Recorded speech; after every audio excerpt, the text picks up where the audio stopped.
절이 되겠습니다. 에베소서 5장 13절 우리 함께 읽겠습니다. 그러나 책망을 받는 모든 것은 빛으로 말미암아 드러나나니 드러나는 것마다 빛이니라. 아멘. 지난주에 이 말씀을 우리 송영교 목사님께서 설교 중에 책망은 빛이에요 라고 하는데, 와, 맞다. 정말이다. 제가 감동받았습니다. 그래서 제가 이번 주에 이 말씀을 전해야겠다 생각이 들었습니다. 책망은 빛입니다. 맞습니다. 그런데 오늘날 책망이 사라졌잖아요. 가정에서, 교회에서, 학교에서, 심지어 회사에서조차 책망이 사라졌습니다. 여러분, 가정에서 자녀를 한두 명 낳기 때문에 너무 귀한 거예요. 그래서 늘 책망받고 살았던 지난 날에 그야말로 너무 한이 돼가지고 내 자식만큼은 매대지 말아야지, 책망하지 말아야지, 구박하지 말아야지. 저희 시대에도 제가 10남매의 막내였으니까 그냥 부모님 말씀이 법이었고, 그냥 아버지가 무섭고, 그냥 큰오빠가 무섭고, 그냥 그랬어요. 큰오빠가 저보다 30살 연상이니까 무서운 거야, 그냥. 그 앞에 가서 얼굴 제대로 못 들 정도로 무서웠고 그랬어요. 근데 지금은 적게 낳고 너무 귀한 거야. 그러니까 책망 대신에 뭐 합니까? 칭찬, 격려, 사랑, 행복, 기쁨. 할아버지하고 3대가 식당에 가서 밥을 먹어도 뭡니까?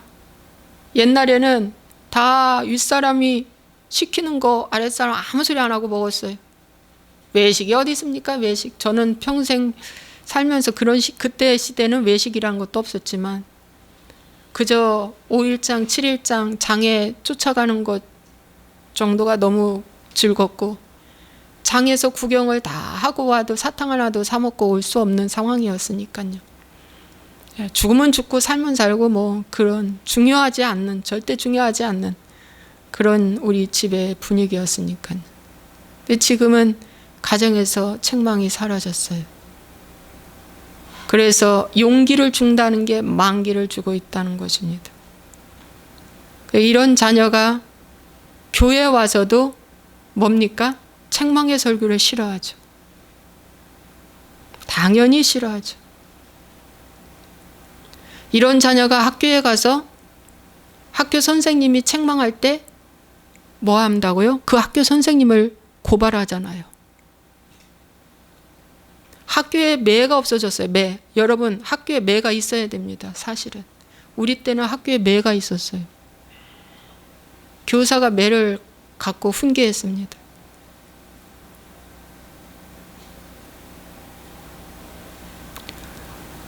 한 학생이 늦게 들어왔는데 왜 너 늦게 들어왔어? 왜 지각했냐는 그 말 한마디에 학생이 되려 손을 들어 교사의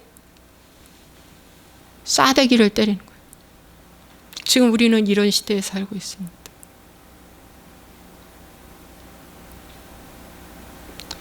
여러분, 총체적으로 책망이 사라졌어요. 심지어 이 회사에서조차도 여기 와서 일한 만큼 뭐예요? 급여를 받아가고 한 데나리온을 받아가겠죠. 그런데 여기서도 뭐예요? 하지 마 소리 하지 말라는 거죠. 너 왜 일 못해? 이런 말도 하지 말래요. 너 왜 일 못해? 이런 말도 하지 말래요. 너 문제다. 이러면 우리 회사에 절대 안 되고 사람들 간에도 별로 안 좋아. 그러니 너는 좀 나가줬으면 좋겠다. 이런 말도 못해. 이런 말 하면 법으로 다 묶어놔가지고 법에 걸린다는 거죠.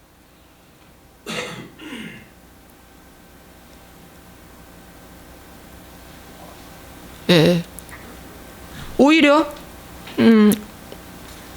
주인이 이 직원 눈치를 볼 수밖에 없는 그런 시대에 우리가 살고 있다는 거죠. 이거 굉장히 잘못된 것이죠. 그러니까 지금 430만, 저번에 조선일보 신문 보니까 430만 명의 자영업자가 도산을 했답니다. 430만 명이래. 430만 명.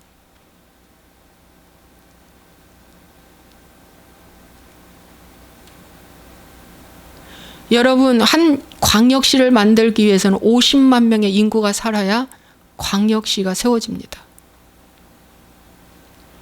우리나라 팔도강산이라고 하죠. 팔도강산, 한 도, 한 시가 그만큼 가난한 자가 됐다는 거죠. 하나의 그 회사가 무너진 겁니다.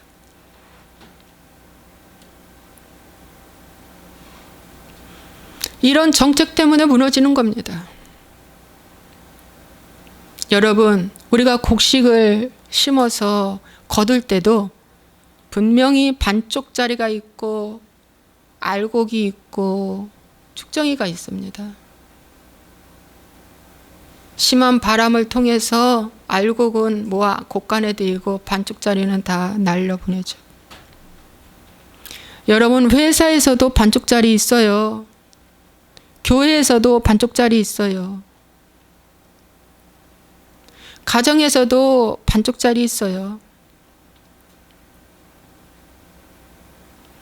그런데 다 알곡처럼 여기라는 거죠. 다 대우해 주라는 거죠. 그러다 함께 망하는 것입니다. 그러다 함께 망하는 거예요. 심지어 교회에서조차 책망이 다 사라졌어요. 지금은 교회에서 책망은 그 회개 설교잖아요. 회개하라, 천국이 가까이 왔느니라. 침례 요한이 외쳤습니다. 첫 메시지입니다. 마태복음 3장 7절에 회개하라, 천국이 가까이 왔다 라고 하는 이 침례 요한은 예수님께서 말라기서를 통해서 예언해 주신 바로 그 사자입니다. 보라, 여호와의 크고 두려운 날에 이르기 전에 내가 선지자 엘리야를 너희에게 보내리니 라고 했어요. 그 선지자 엘리야가, 신약의 선지자 엘리야가 누구냐면 침례 요한입니다. 세례 요한이죠. 이 세례 요한이 첫 번째 외친 메시지가 회개하라, 천국이 가까이 왔느니라 라고, 복음의 출발은 회개였습니다. 네. 그런데 이 복음을 외치는데, 이 메시지를 외치는데, 여러분, 침례 요한의 메시지의 내용을 보면 칭찬, 위로 없습니다. 책망의 설교였습니다. 강력한 책망의 설교였습니다. 그런데 누구한테 첫 번째 책망의 설교를 했느냐? 바리새인과 사두개인들에게, 종교 지도자들에게 책망의 설교를 했습니다. 뭐라고? 이 독사의 자식들아, 누가 너희를 가르쳐 임박한 진노를 피하라 하더냐? 그러므로 회개에 합당한 열매 맺어라. 신부 단장만 하지 말고 신부의 삶을 살아라. 맨날 신부 화장만 하고, 응? 그러지 말고 신부 화장만 하지 말고 신부의 삶을 살아라. 신부의 삶을 살아라. 그러면서 독사의 새끼들이라고 했어요. 독사의 새끼들이 뱀 새끼들이잖아요. 마귀 새끼들이라는 겁니다. 와, 여러분, 오늘날 교회에서 이 뱀 새끼들아, 너희들 회개하지 않으면 죽는다 라고 장로들한테, 이 재직자들한테, 그야말로 교수, 이 많이 가르침 받은 자들한테 이런 메시지를 듣는 이런 세미나 많지 않다는 거. 아마 이런 세미나가 아마 그래도 있기는 있을 것입니다. 한두 개 정도 있기는 있을 것 같아요. 제가 축사 집회 때 제가 유성에 제가 처음 이제 내적 치유에 눈이 열려서 제가 유성에 갔을 때 그때 2012년도였는데 그 목사님 저한테 이러는 거예요. 당신 구원도 안 받았어! 그러는 거예요, 저보고. 저는 그때 되게 화났어요. 무엇이 어쩌고 저쩌고, 내가 목사고 내가 전도사, 내가 이렇게 일을 했는데 나보고 구원도 안 받았다는 거예요. 화가 확 나더라고요. 뭔 소리야 그랬어요. 그래도 말은 못했습니다. 속으로. 왜? 내가 뭔가 치료받으려고 왔으니까 그냥 흘려보냈죠. 여기 튕겨 나왔어요. 근데 또 어느 날 가면은 갈 때마다 책망을 하는데 어느 날은 당신 세속사로 살았다는 거예요. 목사라고 부르지도 않아. 당신 세속사로 살았다는 거예요. 내가 인천에서 여명이를 데리고 이 아침 일찍부터 6시부터 내가 이걸 치료받겠다고 왔는데 내가 여기서 떨어져 나가면 안 되지. 그래, 맞습니다. 제가 세속사로 살았죠. 난 잘 모르지만 세속사로 살았습니다. 그러고 회개를 붙잡으려고 이제 애를 썼죠. 회개를 붙잡으려고 했어. 또 한 번은 갔더니 당신 가정 병들었어 그러는 거예요. 그래서 기분은 나쁜데 맞아, 병들었다. 우리 또 보고 그러는 거예요. 빛 좋은 개살구라고. 그래, 빛 좋은 개살구지. 맞아, 빛 좋은 개살구야. 엄청나게 그런 강력한 말씀을 제가 이제 갈 때마다 들었어요. 들었습니다. 그러면서 그때 그 책망을 듣고 그때는 몰랐는데 그렇게 갈 때마다 틀렸었어요. 갈 때마다 틀려졌어요. 어느 날은 집에서 나갈 때부터 이 머리가 아프기 시작해요. 공격받는 거죠, 제가. 어느 날은 벌써 내일 가는 날이야. 그럼 오늘 저녁 잠 한심도 못 자요. 공격받는 거예요. 잠도 한심도 못 자요. 그래, 내일 뭔 일이 있을런가 보다. 또 어떤 날은 가서 엄청나게 귀신의 역사가 나타났어요. 축사가 일어났어요. 오면서 머리가 많이 아프고 막 그랬어요. 눈이 빠질 듯 아프고 그랬어요. 그런 일을 계속 겪으면서 한 주 지나 2주 지나 3주 지나 계속 한 학기를 그렇게 다닌 거예요. 한 학기를 그렇게 다니면서 책망의 말씀을 들으면서 뭘 깨달았냐, 여명이의 문제가 아니라 저의 문제구나가 깨달아졌어요. 제가 문제구나. 그래서 이제 저에게 이제 제 모습을 보고 저를 회개하고 이렇게 하기를 시작을 했습니다. 그러면서 뭐가 깨달아, 내가 바리새인이구나.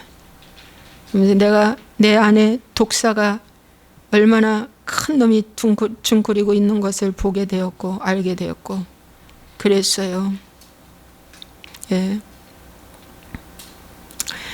여러분, 예수님의 메시지도 마태복음 12장 33절에 이 침례 요한하고 똑같은 말씀을 하십니다.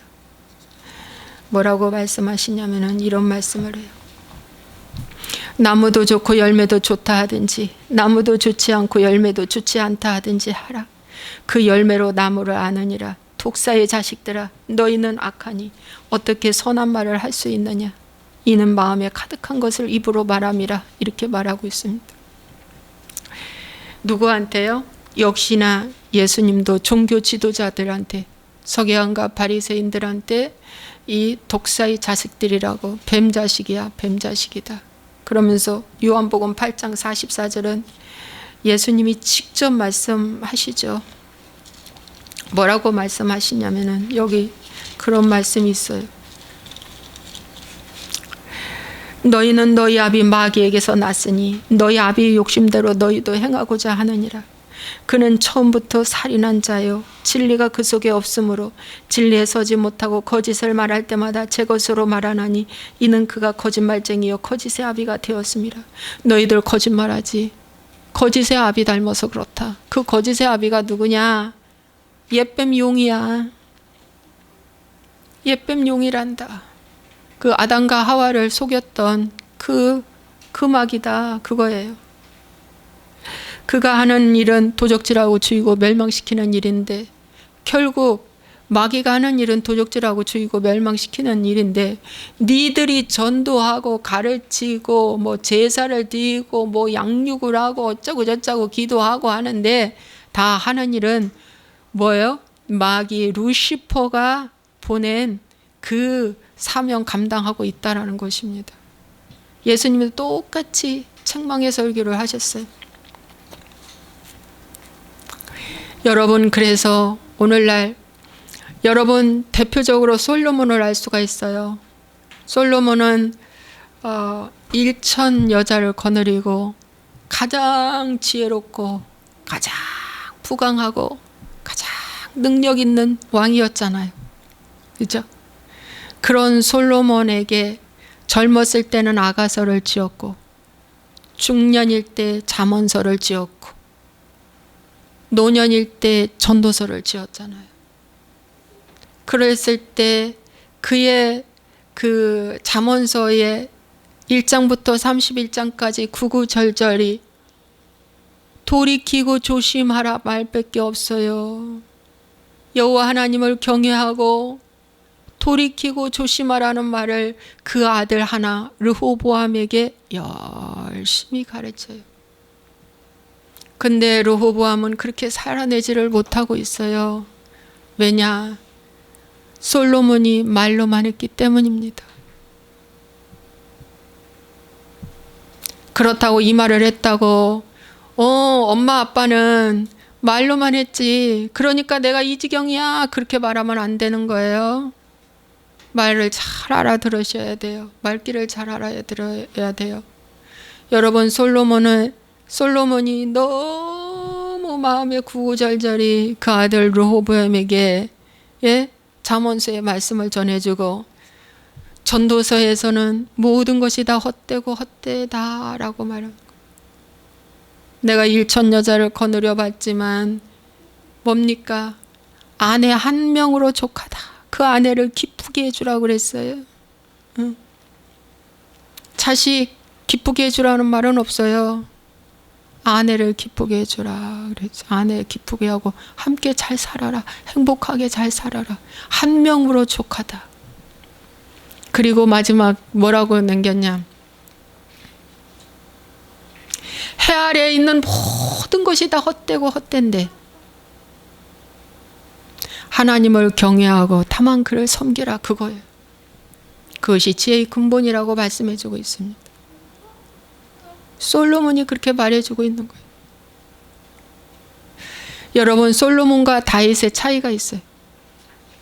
다윗은 하나님이 나타나서 책망해 줄 때 즉시 반응하고 고쳤어요. 근데 솔로몬은 2번 이상 주님이 나타나서 너 왜 그러냐 그렇게 하지 말라 했을 때 말을 안 들었어요. 하나님이 내버려 둬버린 거예요. 다윗은 안 그래요. 즉시 고친 거예요. 즉시 고친 거예요. 그래서 여러분, 이 구약의 다윗 왕을 보면은 여러분 참 다윗은 책망도 많이 받았어요. 갓의 책망을 받았죠. 갓 선지자 나단의 책망을 받았죠. 요압 장군한테까지도 책망을 받았어요. 요압이 다윗의 조카예요. 누님 아들이니까. 요압 장군이 뭡니까? 다윗이 요압이 요나단을 죽였잖아요. 아니, 압살롬을 죽였잖아요. 요압이 압살롬을 죽였잖아요. 다윗의 아들 압살롬. 쿠데타 일어났을 때.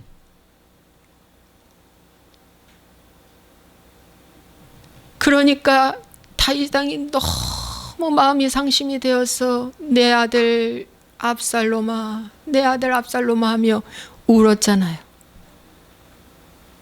모든 거. 왜 그때 그 울음은 뭐냐면요, 회개의 눈물이에요. 다윗의 내 아들 압살롬아, 내 아들 압살롬아, 네가 나 때문에 죽었구나. 내 죄 때문에 죽었구나. 내 죄 때문에 죽었구나. 회개의 분수령이라고도 볼 수 있죠. 다윗의 압살롬의 사건은. 죽었을 때 이렇게 울었어요. 울고 이렇게 지쳐 있을 때 요압 장군이 와가지고 뭐라고 한 줄 아십니까? 아니 왕이시여, 왕의 원수를 처단했는데 왜 왕이 빨리 왕복을 입으시고 이 나라를 다스리지 않고 그렇게 있습니까? 만약에 이런 식으로 있으면 우리 가만두지 않겠습니다 하고 막 겁박을 하는 거예요. 그러니까 아들을 잃었는데도 슬퍼할 수가 없어요, 다윗은. 그 말을 듣고 왕복을 입고 왕자에 다시 앉아서 7일을 했다고 말씀하고 있습니다. 바로. 여러분, 다윗 왕은 시므이가 막 그냥 뭡니까? 저주의 말을 했을 때도 내비두어라. 저의 말이 하나님의 허락하심인 줄 혹 몰라. 저것 때문에 내가 혹시 하나님의 진노에서 피할 수도 있으니 내비두어라. 이것은 바로 뭐예요? 다윗 왕은 지금 왕궁에서 얼굴을 손으로 가린 채 맨발로 도망 나오는 그 순간도 회개하면서 도망 나왔다는 거예요. 그 순간도. 다윗 왕은 이 회개를 놓치지 않았다는 거죠. 예. 굉장히 다윗 왕이 책망을 많이 들었는데 그때마다 회개를 하고, 요압 장군은 책망을 받아도 회개하지 않아요.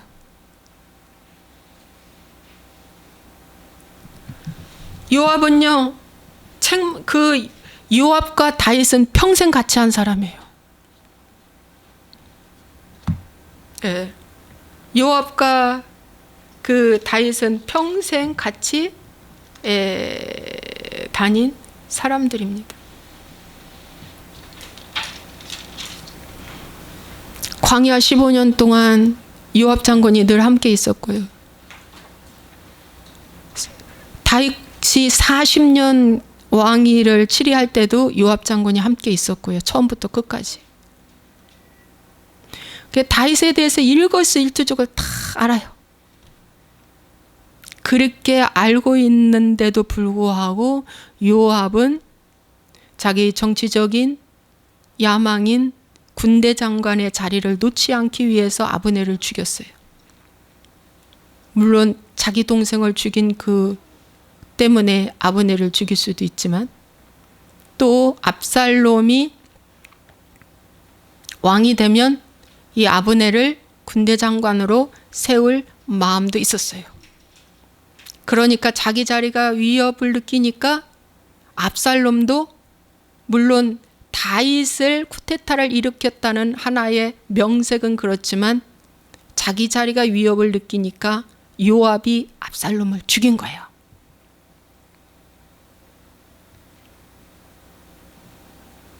그러함에도 불구하고 여러분, 요압은 회개하는 장면이 안 보여요. 예, 전혀 안 보여요. 회개하는 장면이. 그래서 하나님이 마지막 솔로몬이 왕으로 등극할 때 하나님이 요압을 처리해 버린 겁니다. 다윗이 죽음 앞에서 유언까지 했잖아. 요압을 처리하라. 요압은 칼을 잘 쓰는 사람이고요. 용기가 대단한 사람이에요. 그리고 전략, 전술이 뛰어난 자입니다. 그러니까 전쟁에 나갈 때마다 이긴 거예요, 요압이. 아무리 일을 잘해도, 아무리 분석을 잘하고 전략, 전술이 뛰어나도 회개하지 아니하면 그의 마지막은 버림받는다는 겁니다. 다윗이 책망을 엄청나게 했어요. 아브넬을 죽이고 난 이후에 너의 가정에 딱병자가 이제 일어날 것이고 절뚝발이가 일어날 것이고 젊은 자가 죽을 것이고 막 이런 엄청난 그 저주를 했음에도 불구하고 그러면 요압이 정신 바짝 차리고 얼른 회개해야 되잖아요. 회개 안 해요. 회개했다는 면이 없어요. 책망을 받지 않는 거예요. 요압은 이런 책망을 받아들이지를 않는 거예요.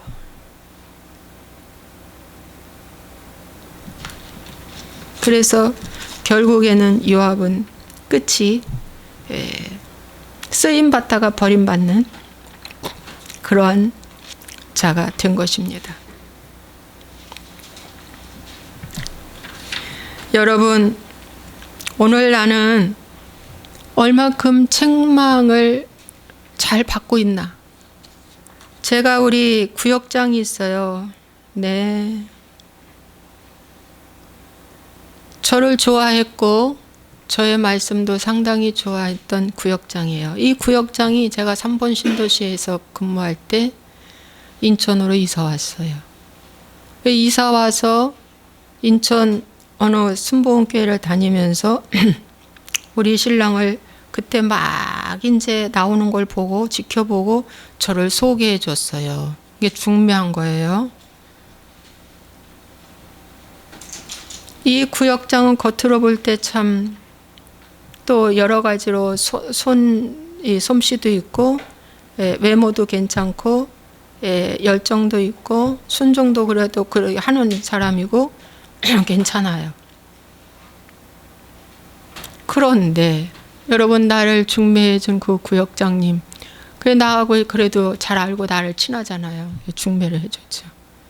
그 구역장님이 결혼하고 나서, 제가 결혼하고 나서 바로 돈을 300을 빌려갔어요.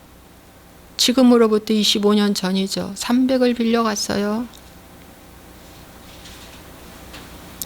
그 돈을 안 갚는 거예요.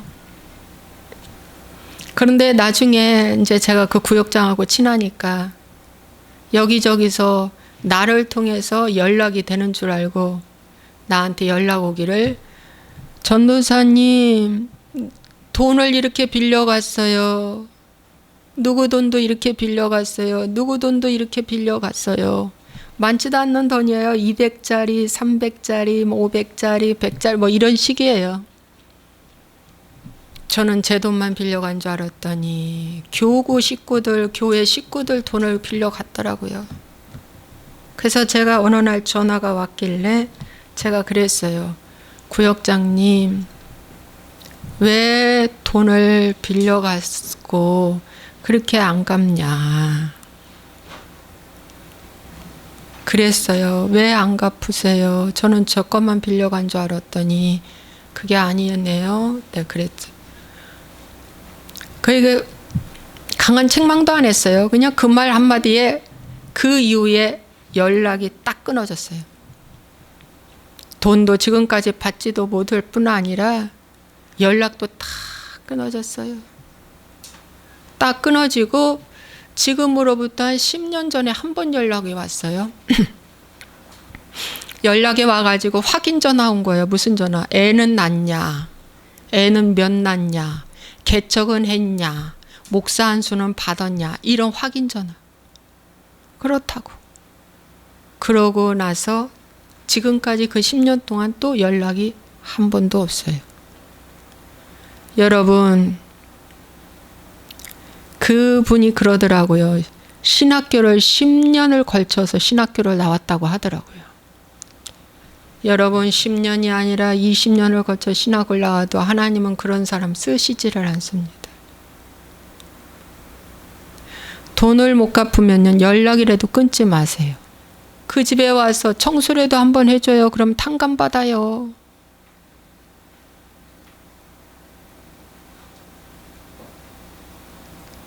그 집에 와서 청소라도 해주면 탕감 받는다고. 교회 세웠으니까 교회에 와서 교회 청소라도 해주면 탕감 받아요. 그 300을 못 갚았어요? 탕감해주지. 일체 끊는 거예요. 여러분, 책망이라는 그 말 한마디 때문에, 자기의 수치심이 드러난 것 때문에 일제 돈 잃고 사람 잃는 일이 생긴 거예요. 여러분, 책망은 빛이에요. 제가 그렇게 말했을 때 전도사님 죄송해요. 제가 뭐를 해서라도 갚아야지요. 하고 어떻게 해요? 연락은 끊지 말아야지. 그게 회개의 삶이지. 아예 딱 끊어버렸어요. 그 동생도 구역장이거든요. 그 두 자매가 우리 교회 나왔었어요. 그때 3번 신도시에. 동생한테 연락해도 언니 소식을 모른대요. 딱 끊어버렸더라고요. 왜 언니 소식을 모르겠어요? 그 3자매가 얼마나 친한데. 딱 끊었어요. 그 돈 300에 끊었어요. 그 구원 없습니다, 여러분. 그 사람 회개했다고요? 회개 없습니다. 여러분, 이런 경우, 지금 이 말씀을 제가 하게 되는데 아마 이런 경우가 이 말씀을 들으면서도 비슷한 경우가 많이 있을 겁니다. 연락을 끊고 찾아뵙지 않는 사람 있으면 찾아뵈세요. 옛말에 돈 잃고 사람 잃고 하는 말이 있죠. 하나님 기뻐하지 않습니다. 절대 기뻐하지 않습니다. 책망이라는 게 이렇게 무섭더라고요. 예. 여러분, 말씀을 들었으면, 아, 그렇구나. 어찌할꼬. 잘못 살았구나. 예. 돌이켜야지. 라고 하는 이 깨달음이 곧 빛이라는 거예요. 예. 이게 생명과입니다. 근데 그 반대로, 아, 숨어버려. 잠수타. 내가 왜 그런 소리 들어? 아, 나의 수치가 드러났구나 하고 숨어버리면 어둠을 택해서 가는 거예요. 어둠을 택해서 가는 거예요. 그래서 책망받는 것을 두려워하지 말라는 거예요. 자존심 상해하지 말라는 거예요. 자존심 상한 만큼 하나님 앞에 엎드려 회개하라는 것입니다. 여러분, 대표적으로 사울 왕이 책망을 듣지 않았다가 왕위를 빼앗겼어요. 사무엘 선지자가 와서 제사를 드려야 하는데 온다는 날짜에 안 오셨어요. 백성은 흐트러지고요. 블레셋은 쳐들어오려고 하고요. 너무 두려워서 사울 왕이 제사 지내고 나니까 사무엘 선지자가 들어오는 거예요. 사무엘 선지자가 뭐라고 했냐면은, 사무엘상 13장에 이런 말씀이 있어요.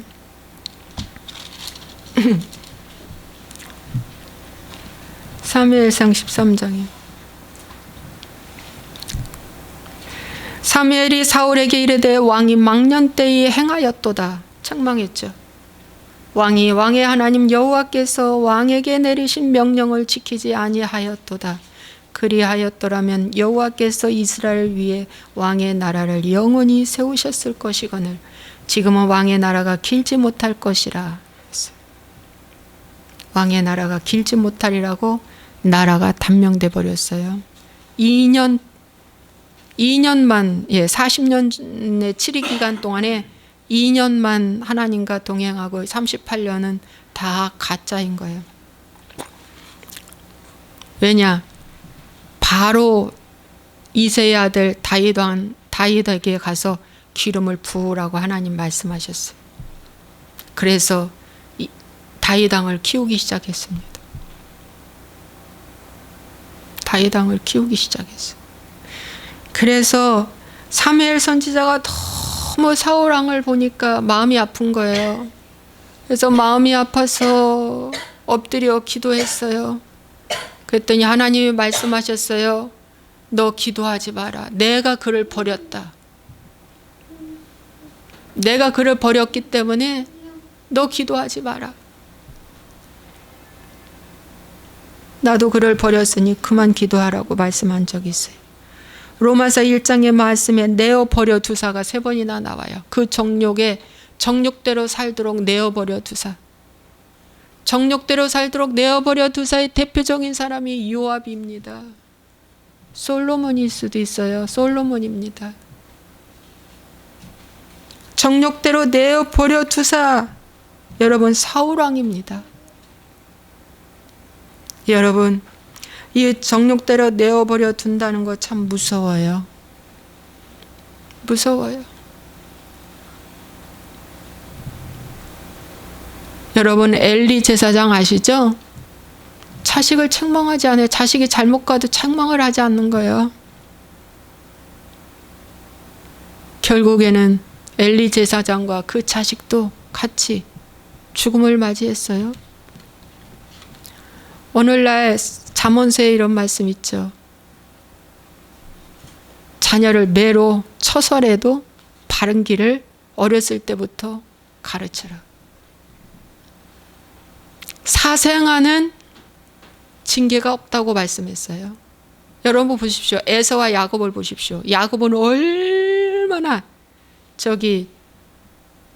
고난을 많이 받고 책망도 많이 받고 어려움도 많이 받았나. 에서는 그렇지가 않아요. 내어버려뒀어요. 자기가 원하는 결혼했어요. 에서는 이방 여인. 그러나 야곱은 결혼 하나도 제대로 풀리는 게 없는 거예요. 자기 사랑하는 여인을 위해서 참 땀 흘리고 수고하고 고생해서 얻고 그러잖아요. 네. 여러분 그래서 책망의 설교가 사라졌어요. 오늘날 제가 전에 다니던 그 교회는 책망 대신 칭찬과 위로와 감사와 기쁨과 축복과 치료가 넘쳐났어요. 책망이 있는데 여러분 그 속에 막 기쁨이 있겠어요? 여기 교회가 기쁨이 충만하고 사랑이 충만하고 웃음이 충만하고 칭찬이 충만하고 위로가 이거요 다 가짜예요. 정말 가짜더라고요 보니까.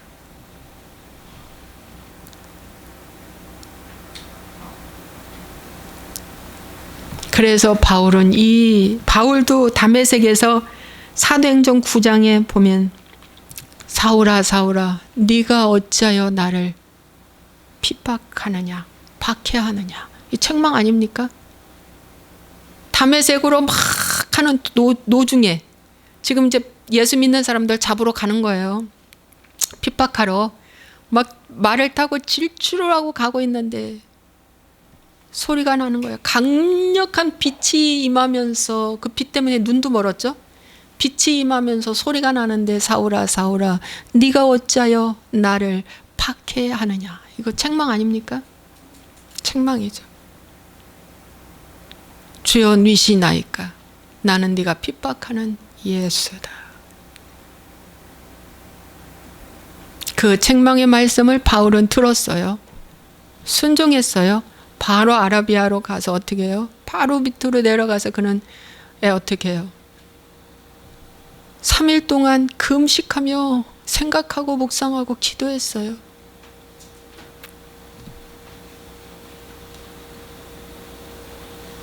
그리고 그는 아라비아로 내려가서 다시 자기가 알고 있는 모든 것들을 점검하면서 회개의 기간을 거의 한 14년을 했다고 그래요. 금방 그분이 막 일어나서 불같이 한 건 아닙니다. 회개의 기간을 깊이 오랫동안 가졌던 거예요.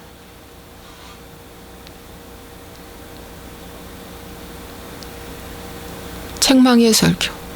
그죠? 그래서 이 책망이 그 빛과 함께 책망이 들렸잖아요. 빛과 함께. 햇빛보다도 더 강력한 빛이 임하면서 그 빛 때문에 눈도 실명이 됐었는데 나중에 이제 열어졌죠. 하나님의 책망이 임한 거예요. 책망은 누구든 다 싫어합니다. 너 왜 그래? 그러죠. 너 왜 그래? 그렇게 하면 안 되지. 얘기하죠. 너 왜 그래? 그러죠. 내가 어리석고 무지하고 내가 완악하면요, 주변을 힘들게 해요. 뿐만 아니라 하나님 마음을 아프게 하죠. 그래서 사랑하는 자에게 징계를 주신다는 거예요. 여러분에게 징계가 비칩니다. 아담과 하와가 범죄하고 에덴 수풀에 갇혔을 때 아담을 부르셨고요. 그들에게 징계를 줬잖아요. 여자에게 주는 징계, 남자에게 주는 징계. 그 빛이에요. 빛입니다. 그 빛이에요. 그래서 책망을 하지 않는 것은 굉장히 잘못된 거예요. 예. 다 컸으니까 지가 알아서 하겠지. 성인인데 내비둬. 지가 알아서 하겠지. 죽을 때쯤 되면은 철든다는 말이 있잖아요. 사람이. 그죠? 죽을 때쯤 되면 철든다. 그 정도로 고치기가 힘든 것이 인간이라는 것입니다. 그 정도로.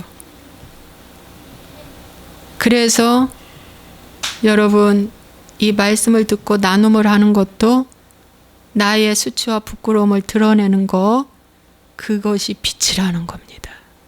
왜? 사도 바울은 그걸 많이 얘기했어요. 나는 폭행자요, 핍박자요, 살인자요. 나는 그렇게 못된 사람이었다. 그런데 하나님의 긍휼하심으로 나를 사도로 만들어 주셨고, 내가 이 복음을 이렇게 받아서 전하게 된다. 이렇게 사도 바울이 말씀하지 않습니까? 나 같은 사람도 쓰임받아. 나는 이렇게 살았던 사람이다. 라고 드러내서 말해줘야 상대도 그러면 나 같은 죄인도 주님이 나와 함께 하시는구나. 나를 위해서 주님이 죽으셨고 나를 위해서 주님이 지금도 부르고 계시는구나. 이렇게 하는 거죠. 예.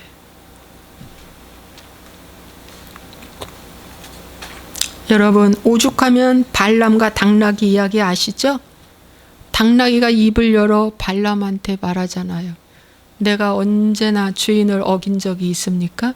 어긴 적이 없는데 왜 나를 3번이나 때리십니까? 당나귀는 여호와의 사자를 보았습니다. 사자가 칼을 들고 좁은 길에 서 있는 걸 보고 저기를 지나가면 내 주인이 죽을 것 같으니까 밭으로 피하고 담벼락으로 그 발을 비비고 더더욱 몸을 낮춰서 엎드리기까지 했죠. 당나귀가. 그때 3번 때렸다고 그랬어요.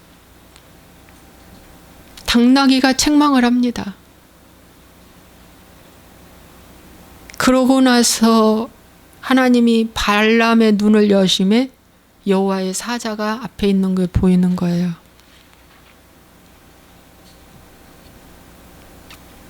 여러분, 이러한 경험과 하나님의 임재와 하나님의 음성을 여호와의 사자를 봤음에도 불구하고 발람은 마지막 뭡니까? 돈 때문에 말씀을 버리고 이스라엘 백성들을 뭡니까? 팔아먹었어요. 그래서 여러분, 아무리 능력을 많이 체험하고 음성을 듣고 임재를 경험하고 뭐 했어도요, 내가 내 자신이 나는 죄인이에요. 나는 어둠이에요. 나는 정말 우매무지해요. 나는 되었다함이 없어요. 라고 하는 깊은 자신의 자각이 없으면 발람처럼 된다는 것입니다. 발람처럼 돼버리고 요압처럼 된다는 것입니다. 여러분, 기도하시기 바랍니다. 좀 전에 여명이를 자꾸 이렇게 하는데 그렇게 하지 마. 그건 벌레가 기어 올라가는 이 모습을 이렇게 하는 건데, 그렇게 하면서 사단이 이 말씀을 집중하지 못하도록 방해하는 거야. 여기 결국에 여명이가 저리 가버렸네. 예, 그렇게 하지 마. 다음엔 절대 그렇게 하지 마. 그때도 그런 적이 있는데 절대 그렇게 하지 마. 두 번 얘기하면 싫어하잖아. 책망도. 책망의 말도 두 번 얘기하면 싫어해. 말씀을 들을 때는 집중해서 들어야 돼. 얼마나 이 말씀을 못 듣게 하고 방해하고 마귀는 이 시간이 비상이지. 못 듣게 엄청나게 방해하는 거지.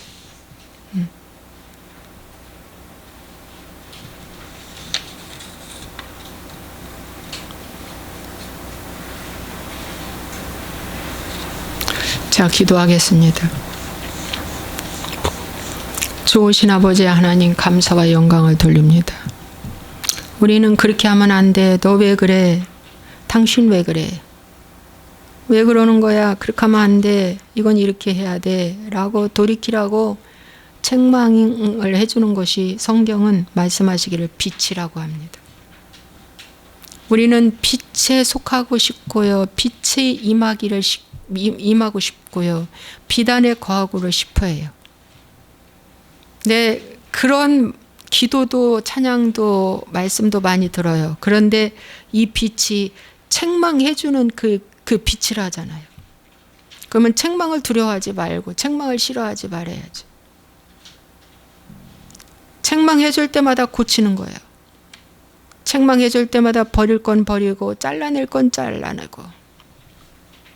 요한복음 15장의 말씀에 더 깨끗게 하기 위해서, 가지를 더 깨끗하게 하기 위해서,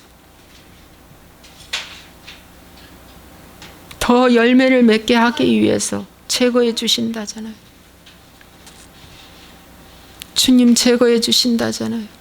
나는 저 가지와 붙기 싫어. 그런데 주인은 보기에 그 가지와 붙어야 빛을 받고 열매를 튼튼하게 맺을 수 있어서 거기다 엮어주는 거예요. 나는 이 가지가 끊겨 나가기 싫어. 그런데 또 그 가지를 끊어줘야 그 포도나무가 건강하게 또 자라는 거예요. 이 모든 것들이 책망입니다. 하나님 책망해 줄 때 사람들은 엄청 싫어하죠. 그건 마귀에 속한 자입니다. 회개를 하지 않는 자입니다. 책망해 주고 지적해 주고 할 때 맞다. 돈 주고도 이 책망은 살 수 없다. 그 누가 나를 책망해 주랴. 솔로몬은 책망해 줄 사람이 없었습니다. 하도 높아서. 그러나 다윗은 왕으로 있었을 때도 요압도 책망해 주고 선지자도 책망해 주고 잘못 가면 그 주변에 책망해 주는 사람이 있었어요. 왕이라 할지라도 그 책망의 소리를 듣고 다윗은 즉시 회개하는 것입니다. 내가 어느 자리에 어느 위치에 있든지 하나님께서 입을 열어 당나귀의 입을 여셔더라도 책망해 줄 그 사람이 내 곁에 있으면 그게 복이라는 것입니다. 우리는 한번 살펴보겠습니다. 우리 가정에서, 교회에서, 직장에서, 우리가 거하는 그 어느 일터에서든지 책망을 피해서 도망갔는데 저기 가니까 또 책망이 있는 거예요. 거기 피했는데 또 생기는 거예요. 그것은 바로 그것을 끊어내라고 주신 것입니다. 하나님 회개하게 도와주시옵소서. 정말 회개하게 도와주옵소서. 예수와의 이름으로 축복하고 기도하옵나이다. 아멘.